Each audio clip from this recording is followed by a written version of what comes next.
Well, I'll start with here. So the NBA draft is Thursday, and Boston has the number 1 pick, and Boston looks like they're going to trade that pick to Philadelphia. So they're going to swap the first and the third and get another chess piece.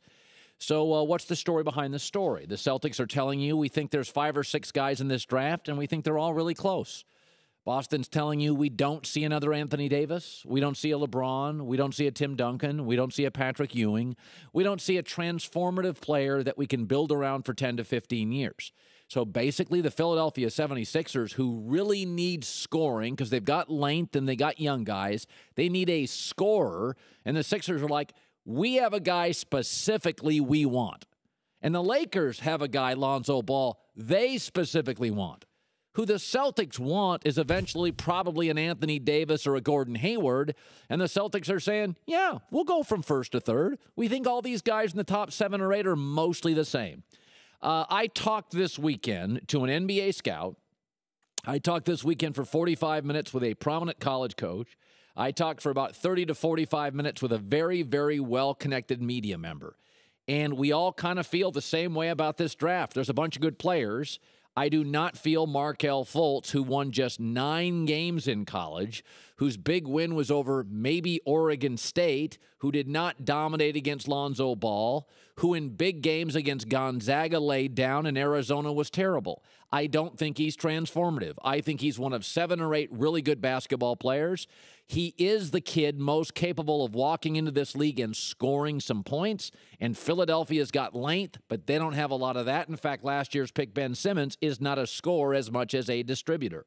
So I talked to a lot of people this weekend, and everybody kind of felt the same way, is that if you could move out of the number 1 or 2 spot, and there's like 7 legitimate point guards here, and you could get chess pieces, you should do it. And in Boston's case, I totally get it. I think now De'Aaron Fox is the most underrated player in this draft. I think Philadelphia wants Fultz, and I think he fits Philadelphia. I think the Lakers want Lonzo Ball, and I think he fits the Lakers. Boston's feeling is we can take any of them. But if you can give us more picks and I can get one of these 9 point guards, yeah, we'll do it. So I think it's a win for the Lakers, who are going to get Lonzo Ball. It's a win for the Sixers, who need scoring at guard. And it's a win for the Celtics. And this is the way trade should work. Everybody feels like, hey, we didn't get burned. We added value. We got what we want. I will say this about De'Aaron Fox, though. He is becoming the lost man in this draft. Fultz is going to be 1. Lakers, Lonzo. Josh Jackson getting talked about. De'Aaron Fox, to me, is now the most underrated player in the draft. He has John Wall quickness, but I think he's far more composed and mature than John Wall.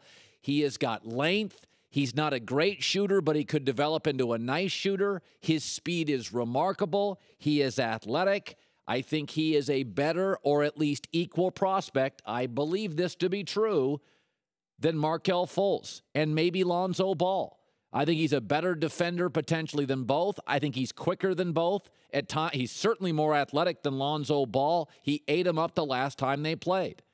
So I think right now when you look at the draft, a kid like Lonzo Ball, who was on this show last week, poised, composed, smart, mature, and now, here's what I love about D'Angelo Fox at Kentucky.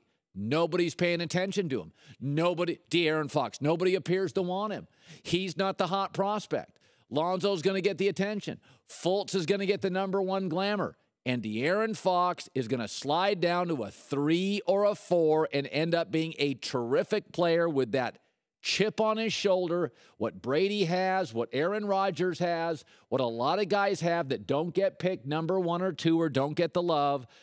De'Aaron Fox in the biggest games against Lonzo first time 20-9, against Carolina regular season 24-10, against Louisville 21 points, against UCLA the last time 39. You know what Fultz did when he played Gonzaga? 6 points at half, laid down, rest of it was garbage. Against Arizona, garbage. Against UCLA, nondescript. Fultz did a lot of his scoring in the second half in non-competitive games. Lonzo Ball rose to the occasion, and De'Aaron Fox, who's going to have that drafted 3 or 4 chip on his shoulder, to me, there is not a big gap between Fultz, De'Aaron Fox, and Lonzo. But De'Aaron Fox is going to have the chip on his shoulder, and I love that for him. I think it's going to be a very, very fun first round of the draft, and I think there's a lot of parity between the players.